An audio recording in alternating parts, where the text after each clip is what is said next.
ผู้ฟังกำลังให้เกียรติรับฟังสถานีวิทยุเจียงใหม่มหานคร FM 107.25 เมกะเฮิรตซ์อันดับต่อจากนี้ไปเจิญอู้จ๋ากำเมืองกับดีเจคำเพชรเจ้า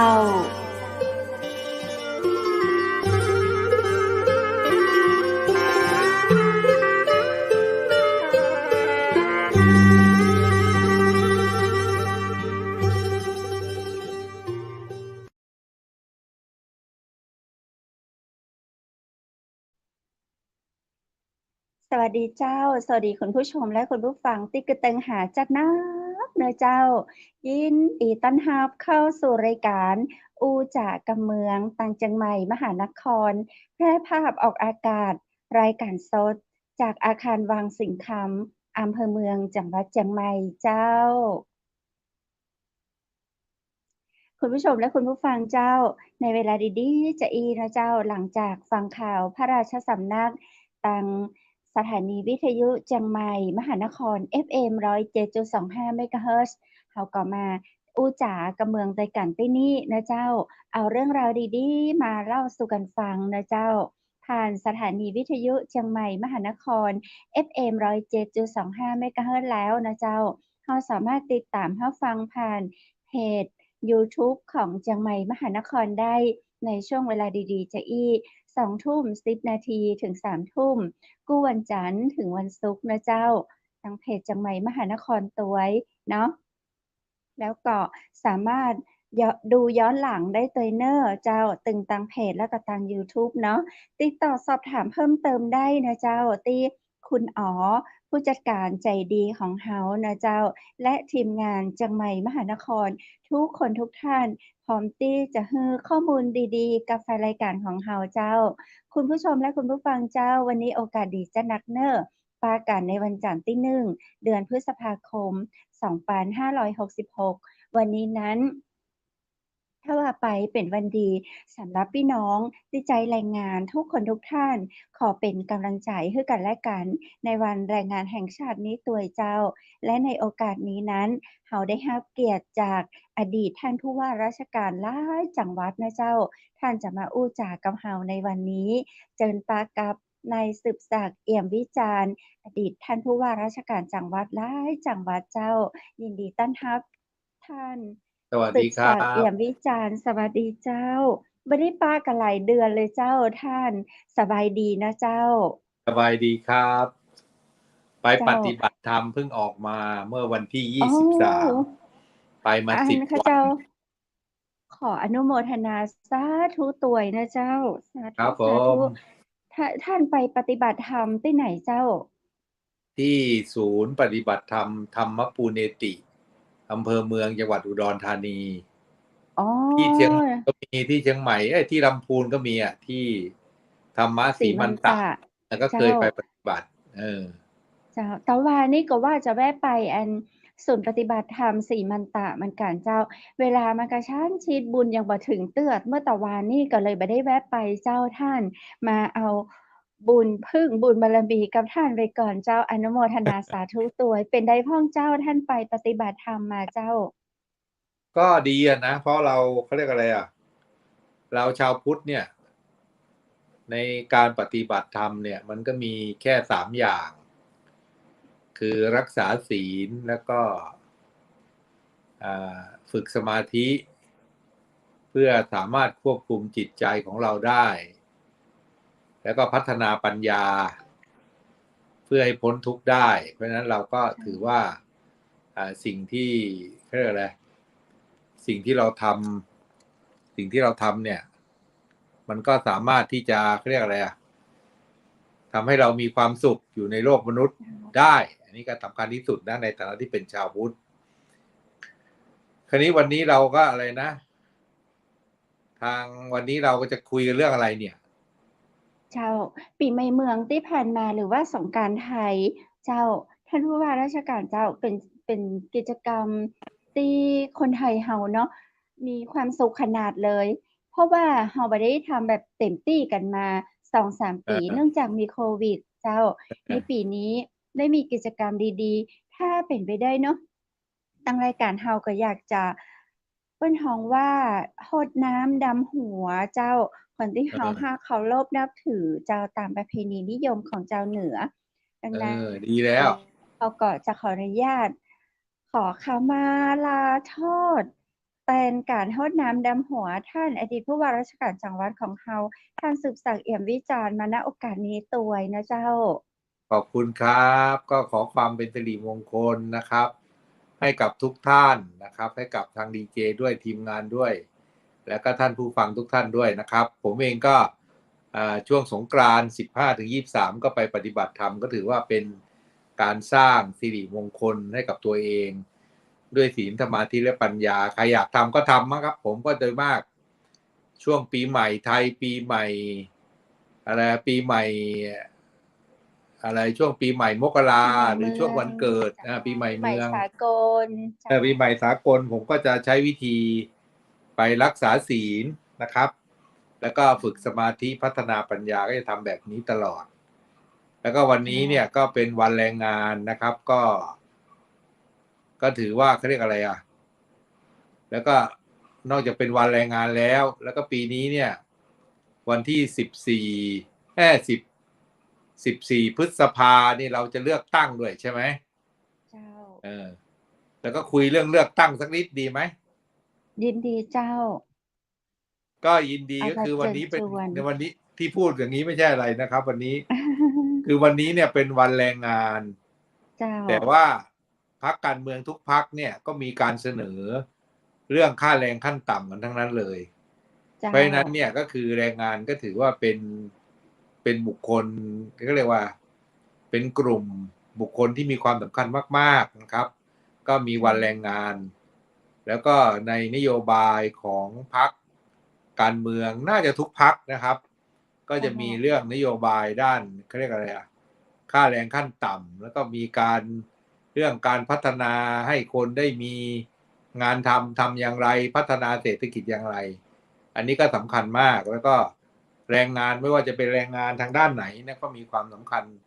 กับการพัฒนาประเทศเพราะฉะนั้นในวันนี้ก็เป็นวันที่ดีของชาวไทยนะครับที่ได้มีทุกคนน่ะผมว่าจริงๆแล้ววันแรงงานเนี่ยมันไม่ใช่เป็นวันของผู้ใช้แรงงานอย่างเดียวหรอกผมว่าทุกอาชีพก็ใช้แรงงานทั้งนั้นน่ะผู้ว่าราชการจังหวัดก็ใช้แรงงานนะครับแต่ว่าเราจะใช้แรงงานด้านไหนมากด้านไหนน้อย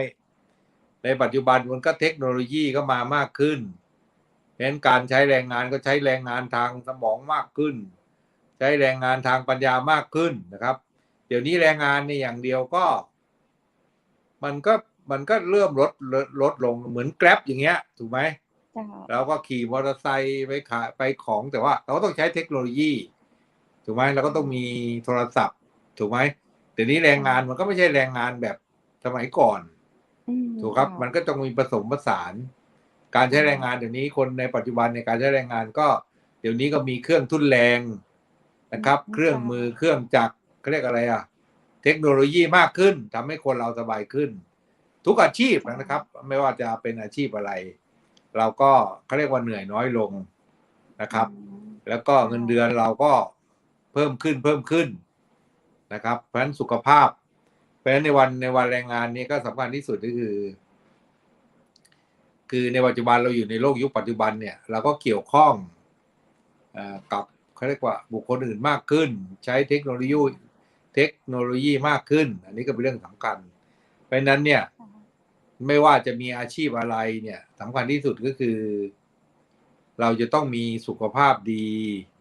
ทั้งกายแล้วก็สุขภาพดีทั้งใจอันนี้สำคัญนะทางดีเจคำเพชรนะอันนี้สำคัญมากเพราะฉะนั้นก็อยากจะฝากแรงงานเราว่าคือเหมือนกับในอดีตเนี่ยเราก็จะเน้นในเรื่องของเขาเรียกว่า EQ คือความเขาเรียกอะไรเก่งในเรื่อง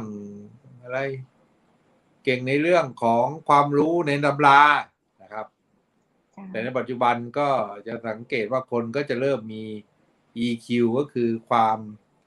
สามารถทางด้านอารมณ์ก็คือคนเราเนี่ยไม่ว่าทำงานที่ไหนมันก็เรื่องการควบคุมสติควบคุมอารมณ์สำคัญ เราจะอยู่กับผู้บังคับบัญชาแบบนี้ได้ไหมอยู่กับเพื่อนร่วมงานแบบนี้ได้ไหมอยู่กับผู้ใต้บังคับบัญชาแบบนี้ได้ไหมมันก็อยู่ที่ว่าเราสามารถที่จะฝึกที่จะควบคุมอารมณ์ของเรา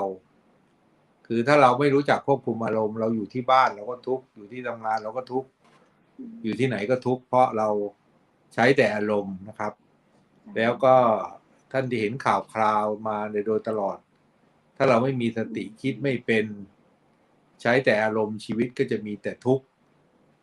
นะครับเพราะว่าเราไม่สามารถที่จะควบคุมสติของเราได้เพราะฉะนั้นไม่ว่าวันไหนไม่ว่าจะเป็นวันแรงงานไม่ว่าจะเป็นวันอะไรวันกำนันผู้ใหญ่บ้านไม่ว่าจะเป็นวันท้องถิ่นทุกอาชีพผมว่าสำคัญที่สุดเนี่ยต้องมีเขาเรียกอะไรคือทุกอาชีพเนี่ยถ้าเราเป็นชาวพุทธเนี่ยเราต้องยึดหลักของพระพุทธศาสนาก็คือต้องมีศีลแล้วก็ต้องฝึกสมาธิเพื่อให้ควบคุมจิตใจของตัวเองได้แล้วก็ต้องสร้างปัญญานักตั้งปัญญาทำให้คิดเป็นเพื่อที่เราจะไม่ทุกข์ปัจจุบันคนเราเนี่ยทุกข์เพราะไม่มีสติควบคุมท่านไปดูสิข่าวทั้งหลายเนี่ยเพราะคนเนี่ยไม่รู้จักควบคุมตัวเองนะมันก็ทำให้อะไรเขาเรียกอะไรอารมณ์ชั่ววูบมันก็ทำให้คนอื่นเดือดร้อนใช่ไหมเดี๋ยวนี้แอมไซยาไนด์เห็นไหมเนี่ยด้วยความเรียกอะไรคนข้างเคียงก็ไม่รู้เลยนะโอ้เดี๋ยวนี้คนเราก็โหดร้ายเพิ่มขึ้นหัวใจมาจากหัวใจไหมคะหัวใจโหดร้ายเพราะฉะนั้นเนี่ยเขาเรียกว่าสุขภาพทางใจทางกายเนี่ยสุขภาพทางใจนี่เราไม่เห็นเลยเราไม่รู้จักคือเราไม่เห็นเลยใจใครเป็นยังไงเราไม่รู้เลยแล้วสำคัญที่สุดคนเราก็ต้องฝึกนะฝึกใจให้ได้การออกกำลังกายเนี่ยการออกกำลังกายก็ทำให้ร่างกายเราสุขภาพแข็งแรงก็ออกกันตามอายุถูกไหมคนอายุมากไปออกเท่าคนอายุ20มันก็คงไม่ได้เพราะฉะนั้นทุกอย่างก็เป็นไปตามเรียกอะไรเราก็ต้องดูตัวเราเองสุขภาพการออกกำลังกายก็ทำให้สุขภาพแข็งแรงกินอาหารให้ถูกอะไรครบ5 หมู่ถูกไหมออกกำลังกายถูกไหมแล้วก็ต้องนอนให้เป็นเวลาตามชั่วโมงเนี่ยก็เรียกสุขภาพกายสุขภาพจิตก็ต้องฝึกควบคุมสติของตัวเราเองให้ได้วิธีจะควบคุมสติได้ก็ต้องฝึกสมาธิจริงๆแล้วในการฝึกสมาธินี่มีทุกศาสนาถูกไหมศาสนาอิสลามเขาก็ฝึกละหมาดที่ก็เป็นการฝึกสมาธิอย่างหนึ่งเหมือนกันนะครับแล้วจริงๆแล้วทุกศาสนาเขาก็มีศีลเหมือนกันศีลคือเราจะต้องรักษาศีลเพื่อให้ชีวิตเรามีความสุขเพราะนั้นเนี่ยอันนี้ก็ในโอกาสวันแรงงานก็อยากจะเชิญชวนให้ทุกคนได้มีศีลนะครับก็คือรู้จักรักษาศีลแล้วก็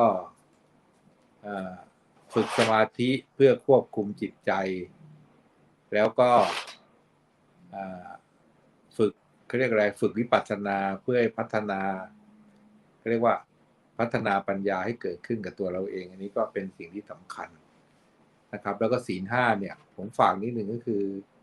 ไม่ว่าเราจะเป็นแรงงานไม่ว่าจะเป็นข้าราชการทหารตำรวจพลเรือนหรือใครก็แล้วแต่สำคัญที่สุดเนี่ยเราชาวพุทธเนี่ยก็ต้องรักษาศีล 5ยึดมั่นศีล 5ด้วยความเรียกว่าคือรักษาให้เป็นปกติในชีวิตประจำวันชีวิตเราก็จะเรียกอะไรชีวิตเราก็จะมีความสุขเพราะศีล 5เราเนี่ยเขาเรียกคือการไม่ฆ่าสัตว์เนี่ยเราไม่เบียดเบียนใครก็ทำให้คนเรามีอายุที่ยืนยาวเนาะการไม่ฆ่าสัตว์ตัดชีวิตการไม่ลักขโมยมันก็ทรัพย์สินเราก็ปลอดภัยนะครับมันก็ส่งผลการไม่ประพฤติผิดในกามก็ทำให้ครอบครัวเราร่มเย็นเป็นสุขการเว้นจากการพูดเท็จไม่พูดคำหยาบไม่พูดส่อเสียดไม่เพ้อเจ้อก็ทำให้คนเรามีคนเคารพนับถือเพราะเราเป็นคนพูดด้วยความซื่อสัตย์สุจริตการไม่ดื่มสุรานี่ก็เป็นสิ่งสำคัญเพราะว่าพอดื่มสุราแล้วศีลข้อ 1ข้อ 4ก็พลาดหมดเพราะไม่มีสติอันนี้สำคัญเพราะนั้นเนี่ยก็อยากจะเรียนช าวแรงงานแล้วก็ประชาชนคนไทยหรือคนที่ได้รับฟังทุกคนนะครับว่าสำคัญที่สุดก็คือเราก็จะต้องมีศีลที่เขาเรียกรักษาศีลให้ครบอยู่ทุกวันทุกเวลาก็เหมือนเราอาบน้ำอ่ะถูกไหมเหมือนเราอาบน้ำเพื่อให้ร่างกายเราสะอาดทุกวันเราออกกำลังกายเราอาบน้ำเช้าเย็นศีลก็ต้องรักษาตลอด24 ชั่วโมงทุกวันอันนี้ก็เป็นการรักษาศีลอันนี้ก็เป็นเรื่องสำคัญนะครับไม่ว่าจะเป็นแรงงานท่านผู้ว่า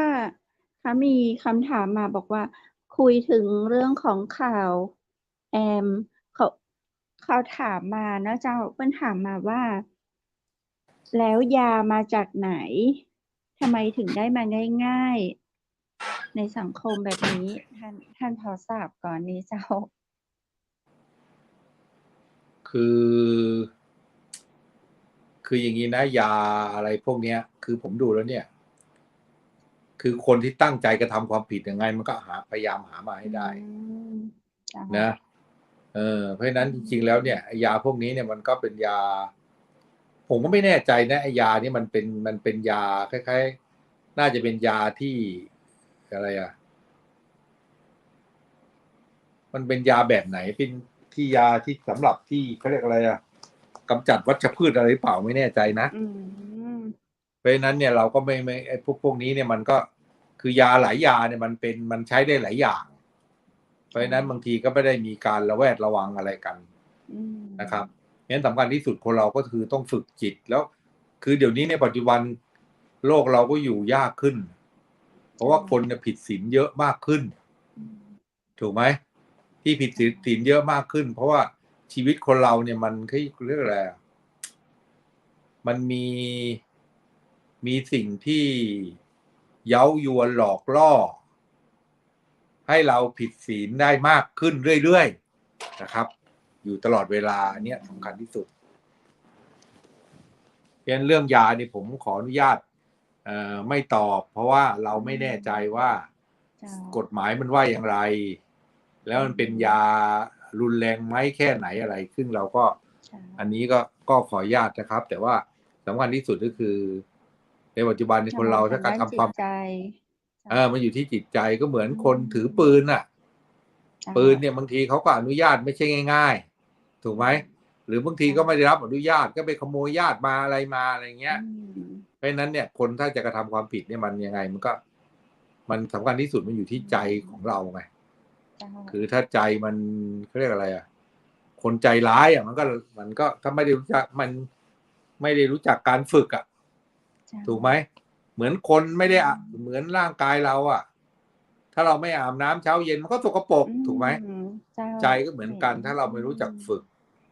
คราวนี้การฝึกใจเนี่ยสำคัญที่สุดต้องเริ่มด้วยศีลก่อนการฝึกใจเริ่มด้วยศีลคือศีลห้าข้อก่อนเลยถ้าเราทำศีล5 ข้อเนี่ยมันก็จะทำให้ชีวิตเราปกติก็คือทำให้ชีวิตเราอยู่ในโลกอย่างมีความสุขแต่ว่าศีล5เนี่ยก็เหมือนกับเขาเรียกอะไรล่ะมันก็อยู่ในระดับผิวก็คือยังไม่ว่าอย่างลึกเข้าไปในใจของเรามันอาจจะเขาเรียกว่ามันอาจจะความโลภความโกรธความหลงหรือความโกรธมันอาจจะเขาเรียกว่ามันหยุดชั่วคราวเหมือนหินมันเหมือนเราเอาหินไปทับหญ้าถูกไหมหญ้ามันก็หญ้ามันก็เฉาไปแห้งตรงจุดนั้นถ้าใครมันเตะหินออกหญ้านะให้น้ำมันก็งอกขึ้นมาใหม่เจ้าใช่ไหมอันนี้ก็คือหมายว่ารักษาศีลเนี่ยก็คือเราก็ควบคุมจิตจะเราก็สามารถที่เหมือนกับว่าอะไรเราก็ไม่ให้สิ่งที่ไม่ดีเกิดได้ถูกไหมแต่ว่าใจเราก็ยังไม่เขาเรียกอะไรมันก็มีโอกาสเกิดได้ทั้งหมดเจ้าไม่ได้ทั้งหมดวิธีจะทำไม่ได้ทั้งหมดก็คือเราก็ต้องภาวนาด้วยการภาวนาก็คือการฝึกสมาธิเพื่อควบคุมจิตใจทำไมเราต้องควบคุมจิตใจเพราะว่าพอเราควบคุมจิตใจเนี่ยถ้าเราฝึกสมาธิควบคุมจิตใจเนี่ยเวลามีอะไรเกิดขึ้นเราก็จะมีสติควบคุมมันได้ก็เหมือนเวลาเราขับรถมีคนมาปาดหน้า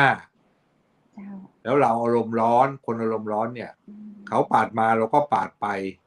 เจ้า เขาก็แล้วก็อารมณ์ร้อนขึ้นไปอีก คนไม่เคยฝึกสติ อืม มีปืนก็เอาปืนยิงเขาเลย อืม อันนี้แสดงว่าเราไม่ได้ฝึกสติ เยอะ เห็นข่าว เราไม่ มา ได้ กเห ฝึ มื ก อนกันนะเจ้า อืม อืม ถูกไหมเพราะเราไม่ได้ฝึกสติเขาต่อยมาก็ต่อยไป แต่บางที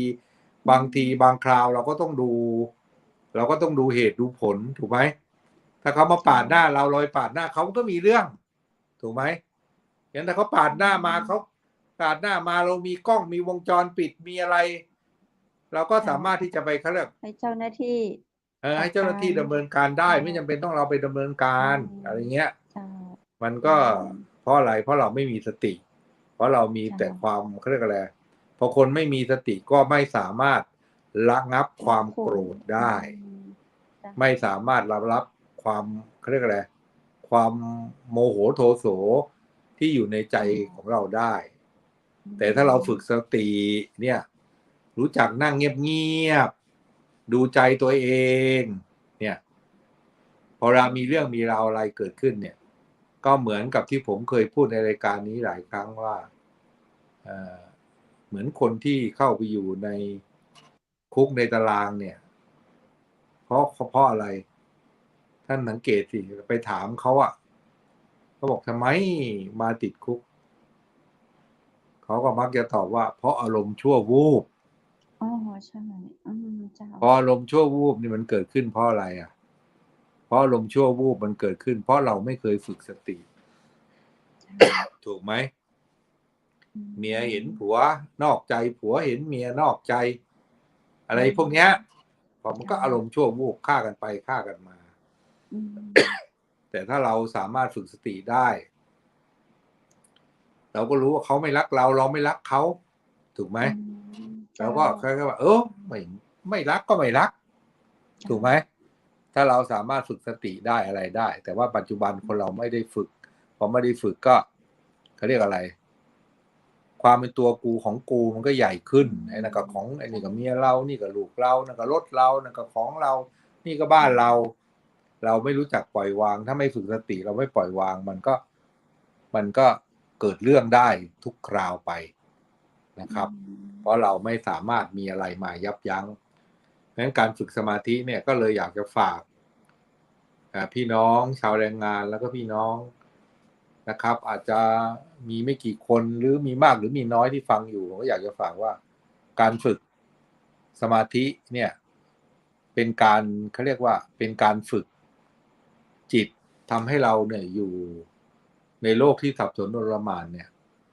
อย่างมีความสุขได้เนี่ยดีที่สุดเลยเพราะฉะนั้นเนี่ย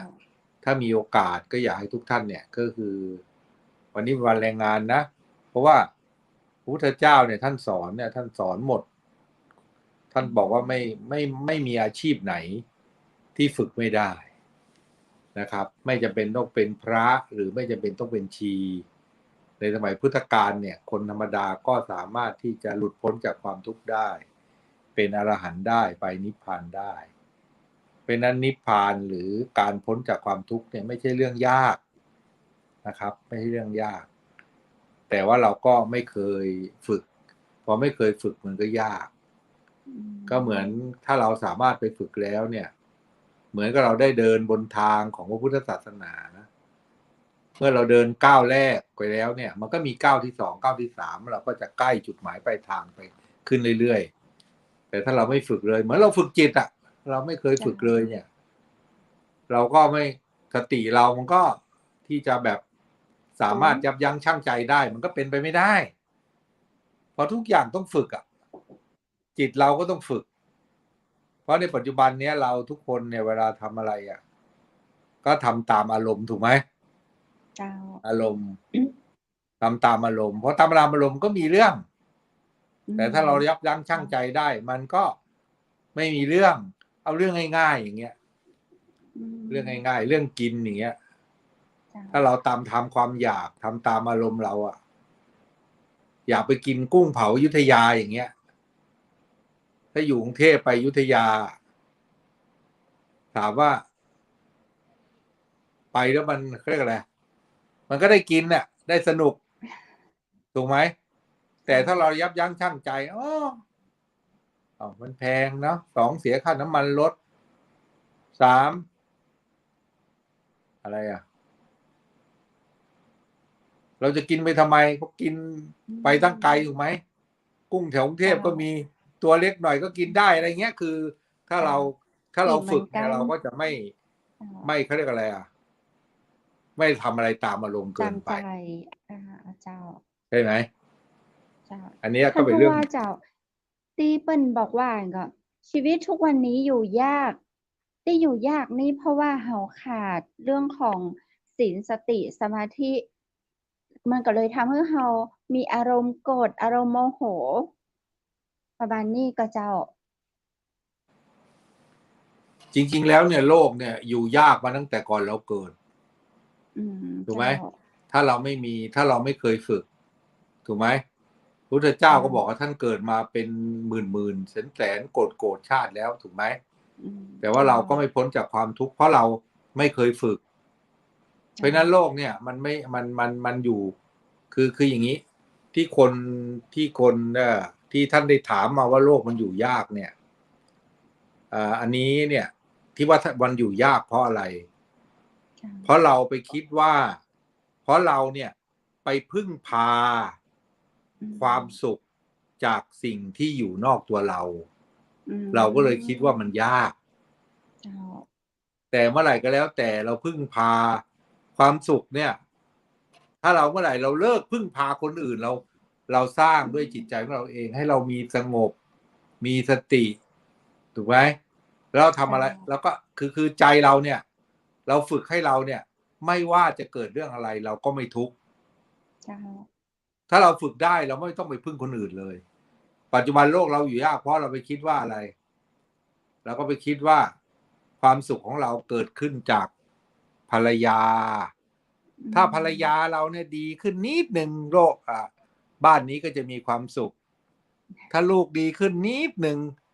บ้านนี้จะมีความสุขถ้าเจ้านายเนี่ยเปลี่ยนนิสัยนิดนึงโลกนี้ก็จะมีความสุขเราก็จะมีความสุขแต่จริงแล้วไม่ใช่เพราะเราไปเปลี่ยนใครไม่ได้ถ้าเราอยากมีความสุขเราต้องเปลี่ยนตัวเราเองจะไม่ให้คนนั้นเปลี่ยนนิดนึงเปลี่ยนน้อยนึงเป็นไปไม่ได้นะเพราะฉะนั้นเนี่ยที่บอกว่าอะไรโลกนี้อยู่ยากเนี่ยอยู่ไม่ยากถ้าเราอยู่เป็นแต่ถ้าเราอยู่แต่คำว่าอยู่เป็นนี่ไม่ใช่ว่าเราเกิดมาเราอยู่ไม่เป็นนะปัจจุบันเราอยู่เป็นแต่เราฝึกด้วยการมีศีล5ด้วยการฝึกสมาธิให้ควบคุมจิตใจตัวเองได้แล้วก็เราพัฒนาปัญญาของเราเองเพื่อให้เราพ้นทุกข์ได้ถ้าเราสามารถทำได้เนี่ยเราก็เขาเรียกอะไรอยู่บนโลกสบายอยู่บนโลกสบายเราก็จะไม่พูดว่าโลกนี้อยู่ยากเพราะโลกนี้มันก็เขาเรียกอะไรมันอยู่ยากกับตัวของเรามันอยู่ที่ตัวเราเองโลกใช่เพราะฉะนั้นเราก็ฝึกแต่ว่าไอ้ที่พูดเนี่ยมันก็ยากนะมันไม่ใช่ฝึกง่ายๆเพราะผมเองก็ฝึกใช้เวลาผมฝึกมาเป็น10 ปีก็ยังเขาเรียกอะไรก็ยังทำก็คือเหมือนเพิ่งได้เริ่มก้าวเดินแล้วเริ่มปล่อยวางเป็นถ้าเราปล่อยวางแต่ละคนนี้มีความแตกต่างกันมากน้อยแค่ไหนจ้ะคนนี้จะต้องแบบ5 ปีคนนี้ใช้เวลา10 ปีคนนี้ต้องใช้เวลาถึง20 ปีอีกเจ้าคืออย่างนี้วิธีก็คือมันก็อยู่ที่ความเขาเรียกอะไรความตั้งใจแล้วก็ความเขาเรียกว่ามีวิชาก็คือมีความถูกต้องปฏิบัติให้ถูกต้องนะถ้าเราปฏิบัติไม่ถูกไปนั่งแล้วก็หลับตาคือไม่ได้นั่งสมาธิไปนั่งหลับตาเห็นอเมริกาเห็นยุโรปเห็นคนโป้เงี้ยมันก็ไม่ได้ไงก็ต้องไปฝึกถูกไหมฝึกจิตให้สงบแต่บางคนไปนั่งหลับตาแล้วไม่สงบมันก็ไม่ได้ฝึกมันก็ไม่ได้ประโยชน์ถูกไหมมันก็ต้องมีวิธีก็เหมือนอาบน้ำถูกไหมถ้าคุณอาบน้ำแล้วก็คุณอาบน้ำด้วยโคลนคุณจะสะอาดไหมเราตัวคุณอาบน้ำดำอะไรเงี้ยเนาะไปอาบน้ำด้วยเขาเรียกอะไร ไปอาบน้ำที่คห้วลอง ยหนองคลองบึง คลอง เจ้า ที่เขาเรียกอะไร เราไม่ไปอาบน้ำที่แม่น้ำอ่ะ ไปอาบที่อะไรอ่ะ เหมือนอาบน้ำในคลองในกรุงเทพอ่ะมันจะสะอาดไหมล่ะ อ๋อคื ใช่ อ ไหม เรา ไม่ เข้า นั้นเราก็ ผิ ต้ ด องฝึก ที่ เราจะ อ๋อ เจ้า เราก็ต้องฝึกให้ อืม ถูกต้อง ไป เจ้า ในสถานปฏิบัติให้ถูกต้องถูกไหม เหมือนทางเหนือเนี่ยเราก็มีของอะไรอ่ะทางเหนือนี่มีหลายที่อ่ะทั้งท่านอาจารย์ทองเห็นไหมก็มีนี่ เจ้า ที่อะไรอ่ะ วัดพระธาตุ ก็ ศรี มี จอมทองเชียงใหม่ พระธาตุสีจอมทองก็มี เจ้า วัดถ้ำวัวเราก็มีปฏิบัตินี่ใช่ไหมที่แม่ เจ้า ฮ่อง วัด สอ แม่ น ฮ่อ ใช่ ง ไหม สอน เจ้า แล้วก็มีหลายที่อ่ะเรา เจ้า ก็ไปฝึกสิ อืม แล้วก็เห็นมีโฆษณาที่รายการเราอ่ะ ของหลวงพ่ออะไรอ่ะ เจ้า หลวงพ่อรัตนยโนติพุทธอุทยานแม่เหลียง เจ้า ก็มีฝึกอ่ะถูกไหม เจ้า ถ้าเรามีเวลาเราก็ไปฝึกทำให้เราจิตสงบสติ เจ้า เราก็จะดีขึ้นนี่สำคัญ อืม ส่วนผมเนี่ยก็ไปฝึกที่ลำพูนอ่ะที่ธรรมะอะไรศรีมันตะ โกเอนสกาอาจารย์ ของเป็นอาจารย์โกเอนกาเนี่ยก็เป็นอาจารย์เขาเรียกอะไรอ่ะ เป็นชาวอินเดียที่มาเกิดในพม่า แต่ท่านก็เรียนมาจากท่านอาจารย์อุบาคินอาจารย์อุบาคินนี่เป็นอธิบดีของกรมบัญชีกลางในประเทศพม่าสมัยได้รับเอกราช ถ้าอาจารย์อุบาคินเนี่ยก็เรียนมาจากพระอาจารย์อะไรสยาซีดอหรือไงเนี่ยนะ อ๋อ ผมไม่แน่ใจขอโทษอาจจะจำชื่อผิด ก็คือเรียนมาจากพระทั้งนั้นแหละ เพราะฉะนั้น เจ้า แต่ว่าที่เรียนนี่ก็เป็นภาษาอังกฤษ แต่ที่เนี่ยก็คือสอน3อย่างก็คือศีลสมาธิปัญญา ก็เหมือนกับวัดเหมือนกันทุกประการ แต่ว่าที่ผมเขาเรียกว่า ที่ผมไปแล้วมันได้ผลเนี่ยเพราะว่าคือที่นี่เนี่ยเขาจะเข้มงวดหมายว่าไงก็คือเขาก็จะฝึกสติจริงๆก็คือจะไม่ให้ เจ้า ใช้โทรศัพท์เลยไม่ให้ใช้สตังค์เลย จะไปซื้อโน่นซื้อนี่อะไรไม่ให้เลย ก็กินอยู่ที่นั่น แล้วเราก็เมื่อไปอยู่10 วันเราก็ได้หนึ่งก็คือรักษาศีล 5เนี่ยครบ เจ้า ข้อที่2ก็คือฝึกสมาธิ เจ้า ฝึกสมาธิก็คือทำอานาปานสติเนี่ย3 วัน ตั้งแต่ตี 4 ครึ่งถึงประมาณ3 ทุ่ม เจ้า แล้วก็ฝึกวิปัสสนาเนี่ย7 วันใน10 วันเนี่ย เราก็จะได้ความรู้เขาเรียกอะไรแต่เราก็จะได้ความรู้เรื่องของศีลแล้วเราได้รักษาศีล เจ้า ได้ฝึกควบคุมเรียกว่าฝึกสมาธิเพื่อควบคุมจิตใจตนเอง แล้วฝึกวิปัสสนาเพื่อเรียนรู้ในการที่จะพ้นจากความทุกข์ เจ้า อันนี้สำคัญ เพราะฉะนั้นเนี่ยคนเราเนี่ยเกิดมาแล้วเนี่ยถามว่ามีเงิน1 ล้านทุกไหม100 ล้านทุกไหม1,000 ล้านทุกไหม100,000ทุกไหมมีความทุกข์ทุกคนถ้ามีความทุกข์ทุกคนถ้าตัวเองไม่รู้จักเขาเรียกอะไรอ่ะไม่รู้จักฝึกให้สติของเราควบคุมสติได้แล้วก็มีทุกข์มันก็โลภไปเรื่อยมี100 ล้านอยากได้1,000 ล้านมี1,000 ล้านอยากได้10,000 ล้านมันก็มีแต่ทุกข์อ่ะทุกข์ตั้งแต่เกิดจนตายถ้าเราไม่รู้จักรักษาศีลไม่รู้จักทานศีลและภาวนามันก็ชีวิตมันก็จะมีแต่ความทุกข์ถูกไหมก็เหมือนคนในปัจจุบันโลภมากผมไปดูแล้วคนรวยๆโลภมากค้ายาเสพติดสมัยผมเป็นรองผู้ว่าเนี่ยคนค้ายาเสพติดบ้านใหญ่บ้านโตผลสุดท้ายลูกหลานก็ไม่ได้อยู่โดนยึดทรัพย์ตัวเองก็ติดคุกแล้วถามว่ามันมีความสุขไหมกฎแห่งกรรมใช่ยุติธรรมเสมอเพราะทำอะไรก็ได้อย่างนั้นเป็นวิธีที่สุดก็คือ1เนี่ยถ้าเรายังไม่มีเวลาไปรักษาศีลไม่มีเวลาเราไม่มีเวลาไปฝึกสมาธิสิ่งสำคัญที่สุดในปัจจุบันจะทำให้เรามีความสุขได้ไม่ว่าอาชีพอะไรต้องรักษาศีล 5ให้ครบถ้าทำได้ชีวิตก็มีความสุขไม่ว่าคุณจะเป็นท่านผู้ว่าเจ้าหลายๆคนเหมือนกับที่ท่านบอกเลยว่าในการที่เราจะปฏิบัติเองอยู่ที่บ้านปฏิบัติซึ่งจะมักได้ยิน หลายๆคนบอกว่าอยู่ที่ไหนก็ปฏิบัติได้อยู่ที่บ้านก็ปฏิบัติได้มันก็ใช่เนาะแต่ว่าสิ่งที่ท่านทำมาแล้วท่านประสบความสำเร็จได้ในเรื่องของการฝึกจิตการฝึกวิปัสสนาท่านไปปฏิบัติธรรมของอาจารย์โกเอนสกา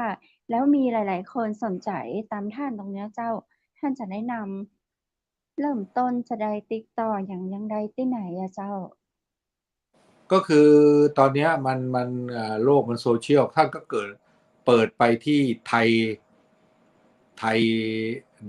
ธรรมะ .net THAIDHAMMA.net หรือเปิดคำว่าโกเอนกาเนี่ยมันก็จะเข้าไปในไทยธรรมะ .net แล้วก็ไปดูว่าเขาปฏิบัติอย่างไรอะไรอย่างไรแล้วก็ไปลองปฏิบัติดู10 วันแต่จริงๆแล้วในการปฏิบัติธรรมเนี่ยอย่างที่ท่านดีเจคำเพชรว่าไปนะว่าจริงๆแล้วเราไม่ต้องไปปฏิบัติที่สถานปฏิบัติธรรมก็ได้ผมเองนี่ก็ไปแค่ปีละ10 วันแค่นั้นเองเหมือนว่าเราไปเหมือนกับเขาเรียกอะไรไปฝึกไปเขาเรียกอะไรไปชำระร่างกายขั้นสูง ไม่ใช่ขั้นสูง เหมื คือ อนเรา แบบ อาบ ว่า น้ำคลอง ไประลึก เจ้า ถึงไปเขาเรียกอะไร อ๋อ ไปรีเฟซความรู้เพราะว่าเหมือนความรู้ที่ เจ้า เรามาเนี่ยมันพอออกมาแล้วเราอาจจะลืมวิธีอย่างนั้นอย่างนี้อะไรเงี้ยนะ เจ้า ปีหนึ่งเราเข้าไปสักครั้งหนึ่งแต่จริงๆแล้วเนี่ย เจ้า ผมว่าฝึกปฏิบัติที่บ้าน ก็คือ เจ้า เช้าเนี่ยก็ใช้เวลาประมาณ1 ชั่วโมงแล้วเย็นเนี่ย เจ้า ประมาณเช้าก็คือเช้าเนี่ยอาจจะตื่นเช้าต้องไปนู่นไปนี่ก็นี่ผมก็เสร็จแล้วเนี่ยอาจจะเช้าทำบุญใส่บาตรอะไรเสร็จแล้วกินข้าวแล้วก็มานั่งก็ได้อะไรเงี้ยนะแต่เย็นก่อนนอนก็เป็นประจำทุกวันวันละ1 ชั่วโมงอันนี้ก็เป็นการฝึกเขาเรียกว่าเราทำให้เป็นนิสัยเหมือนกับเราอาบน้ำอาบน้ำเราทำให้ร่างกายเราสดชื่นถูกไหมเรานั่งสมาธิก็ทำเองที่บ้านเช้าเย็นนะแล้วทีนี้ภายใน1 ปีท่านอาจจะไปเปิ้นฮ้องว่าอย่างก็เจ้าไปนวดไป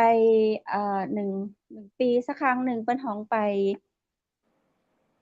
อะไรนะร่างกายเราที่ดีขึ้นกว่านี้ไปอาบน้ำแร่ไปแช่น้ำนมอย่างนี้ก็เจ้าก็ปีนึงก็ไปสักครั้งหนึ่งอะไรเงี้ยเนี่ยแต่พวกอาบน้ำแร่แช่น้ำนมก็ยังไปปีตั้งหลายครั้งเลยถูกไหมเจ้าเพราะฉะนั้นเราก็ไปก็เหมือนเราไปฟื้นความรู้ว่าเรานั่งเหมือนว่าพอเราไปมาแล้วก็เหมือนกับเราคล้ายๆทีนี้การปฏิบัติธรรมเนี่ยมันก็เหมือนกับเขาเรียกอะไรเหมือนคนไปออกกำลังกายคนออกกำลังกายเนี่ยเราเริ่มออกกำลังกายเนี่ยเราอยู่เนี่ยเราไม่เคยออกกำลังกายรุ่งขึ้นเราเนี่ยเราจะไปวิ่ง5 กิโลไหวไหมมันไม่ได้ไงมันก็ต้องไปออกกำลังด้วยการเดินหรือจ็อกกิ้งสักวันแรก1 กิโลวันเดือนต่อไป3 โลเดือนต่อไป5 โลถูกไหมร่างกายถึงจะแข็งแรงถูกไหมไม่ใช่อยู่ๆปุ๊บอยากให้ออกกำลังอยากจะออกกำลังกายไปวิ่งเลยวันละ5 โลพรุ่งนี้เริ่มเลย5 โลเดี้ยงเลยถูกป่ะวันต่อไปไปไม่ได้แล้วไปไม่เป็นเลยเราก็ต้องค่อยๆจิตก็เหมือนกันไม่ใช่ว่าอยู่ๆเราไปฝึกสมาธิ10 วันที่ผมบอกแล้วคุณออกมาเนี่ยคุณจะสำเร็จอรหันต์เลยเป็นไปได้ไหมไม่ได้มันก็ต้องค่อยๆฝึกการออกกำลังก็คือออกกำลังกายก็ทำให้ร่างกายแข็งแรงถูกไหมไม่เป็นโรคไม่เป็นภัยไม่เป็นเบาหวานไม่เป็นความดันถูกไหมไม่เป็นโรคข้อเสื่อมไปออกกำลังแล้วทำให้กระดูกแข็งแรงถูกไหมแต่การออกกำลังกายเนี่ยก็ไม่ใช่ไม่ใช่เป็นเรื่องเดียวที่ทำให้ร่างกายแข็งแรงนะคุณก็ต้องนอนเป็นเวลาไม่ทำอะไรที่ให้สุขภาพเสียคือรักษาศีล 5ไม่กินเหล้าทำให้ร่างกายเสียไม่สูบบุหรี่ให้ร่างกายเสียถูกเปล่าในทางใจก็เหมือนกันคุณก็ต้องฝึกใจว่าเมื่อมีความโกรธเข้ามาคุณเห็นอะไรแล้วหงุดหงิดเนี่ยเราก็ต้องเริ่มฝึกแล้วว่าเราเนี่ยไม่ควรที่จะโกรธแต่ถ้าคนไม่ฝึกเนี่ยมันก็ทำไม่ได้ไงพอมีอะไรมาก็โกรธเลยแต่ถ้าเราฝึกเนี่ยแต่การฝึกเนี่ยผมยกตัวอย่างการฝึกเนี่ยอย่างสมัยก่อนเนี่ยมีใครทำอะไรให้เราโกรธเนี่ยถ้าเราไม่เคยฝึกจิตเนี่ยเราจะโกรธเพราะโกรธเราจะเครียดเป็นเวลา6 ชั่วโมงนอนไม่หลับเลยแต่พอเราฝึกแล้วเนี่ยแรกๆเนี่ยจากเครียด6 ชั่วโมงเราจะมาเครียดแค่4 ชั่วโมง เพราะเรา ม เริ่มคิดเป็น เจ้า พอเรา พอ ฝึก ฝึก ไป ไป เรื่อยๆเราก็เครียด2 ชั่วโมง แต่เมื่อไหร่ก็ เจ้า แล้วแต่เราฝึกได้ แล้วกูจะไปเครียด 1 ทำไม ชั่วโง มัน ไม่เครียดแล้ พอ ว ถึงเวลามัน เจ้า มาปุ๊บ เริ่มหงุด อ๋ ห อ งิดมาแล้ว ความโกรธมาแล้ว เรารู้ทันมัน มันก็ไม่โกรธก็จบ มันจะมา เห สู้ มือน อะไร เรา เรา มี ได้ ยาดีอยู่ที่ใจ เรามี แล้ ยาว ดีก็คือด้วยการเราฝึกแล้วไง อืม เราฝึกใจ เจ้า ยาดีของเราก็คือสมาธิเรา เราฝึก เจ้า จิต เรามีสติ เจ เรามียาอยู่ในตัวแล้ว ใช่ ถูกไหม เรากิน เจ้า อยู่ทุกวันไง เรากินยาป้องกันน่ะ เหมือนออกกำลังเราป้องกันโรคถูกไหม เจ้า จิตเราก็ป้องกันความโกรธได้ เจ้า ด้วยการออกกำลังทางจิต ก็คือการฝึกสมาธิ ใช่ไหม แหม วัน เพ นี้ ราะนั้น ได้ สำคัญที่ จิ สุ ต ด ใจ ร่างกายแข็งแรงขึ้น จิตใจ เอ ก็ อ ดีขึ้น ไม่โกรธ เพราะ และ กายกับ เคย ใจ โกร เนี่ ธ ยมันอยู่ด้วยกันใช่ไหม เจ้า ถ้าร่างกายแข็งแรงแต่จิตใจอ่อนแอไปรอดไหม ถูกไหม มันก็จะค้านกันเนาะ มันก็จะค้านกัน เหมือนคนร่างกายแข็งแรงตัวใหญ่เลยนะ สุขภาพดี แต่พอมีคนด่าหงอยเลย นอนไม่หลับ โอ้ เจ้า รอดไหมล่ะ ก็ไป อืม ก็ทำให้ เอา ร่างกายแย่ไป ไอ้ที่ ด้ เขา วย ด่ามา เจ้า เอามาคิด ประสาทกินทั้งวัน อืม แต่ถ้าเมื่อไหร่ก็แล้วแต่ มีใครด่าเรา กูไม่สนใจมันจะด่าอะไรก็ช่างมัน เรา เจ้า ดีสักอย่างจบไหม เจ้า เพราะฉะนั้นกายกับใจนี่สำคัญนะ จริง ๆ แล้วเนี่ย ใจเป็นนาย กายเป็นเบา อืม จริง ๆ แล้วสำคัญที่สุด เจ้า ต้องฝึกใจให้ได้ ต้องฝึกสมาธิให้เป็น เจ้า ใช่ไหม เจ้า วันนี้ หมดเวลาแล้วเหรอ รายการของเราเจ้า ได้กำลังใจขึ้นจัดนักเลย ซึ่งท่านบอกเราเลยเนาะว่า บ่ว่าจะเป็นวันสำคัญ หรือว่าวันไหน ๆ เมื่อเราเรียนรู้เรื่องของการมีศีล มีสติ มีสมาธิเจ้า ฝึกวิปัสสนาพร้อมอะเนาะ ร่างกายเราแข็งแรงดีพอแล้ว จิตใจเราก็สมบูรณ์เจ้า วันนี้ต้องขอกราบขอบพระคุณท่านอดีตผู้ว่าราชการจังหวัดหลาย ๆ จังหวัดเลยนะเจ้า ท่านสืบศักดิ์ เอี่ยมวิจารณ์ เดือนหน้าท่านจะมาอู้จ๋ากับเราแหมเนาะ สำหรับวันนี้ขอกราบขอบพระคุณและสวัสดีเจ้า สวัสดีครับ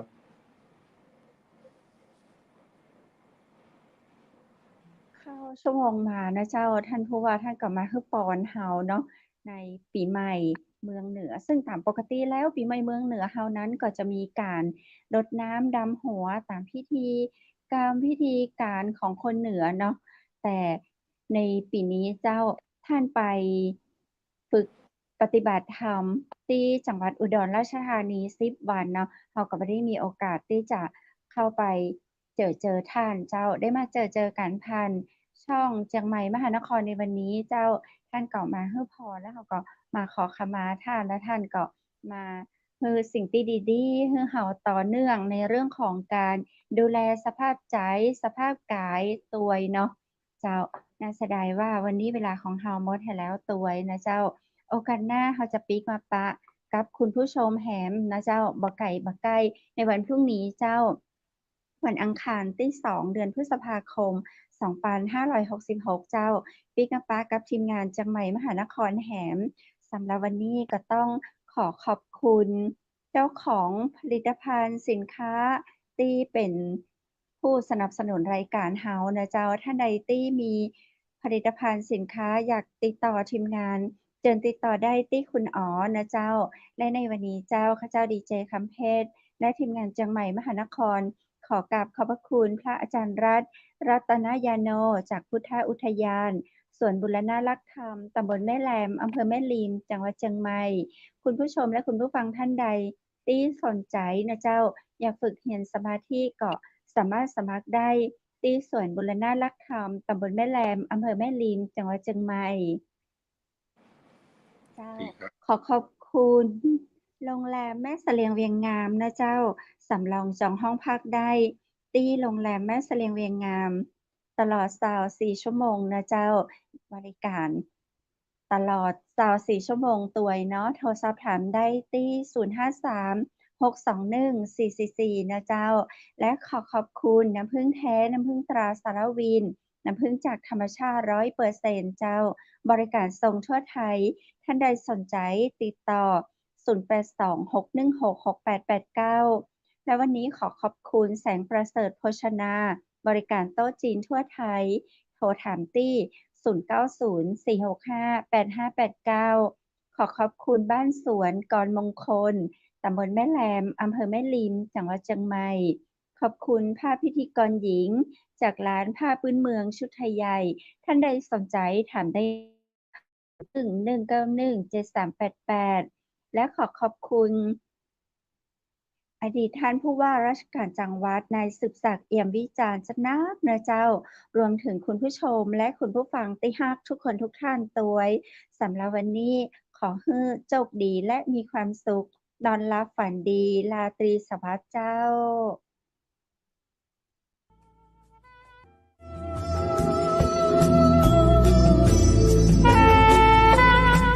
ดอยสุเทพเป็นสีประเพณีเป็นสง่าบุพชาติล้วนงามตานามลำค่านครพิงค์สถานีวิทยุเจียงใหม่มหานคร FM 107.25 เมกะเฮิรตซ์ขอส่งเสริมการท่องเที่ยวทุกมิติเจ้า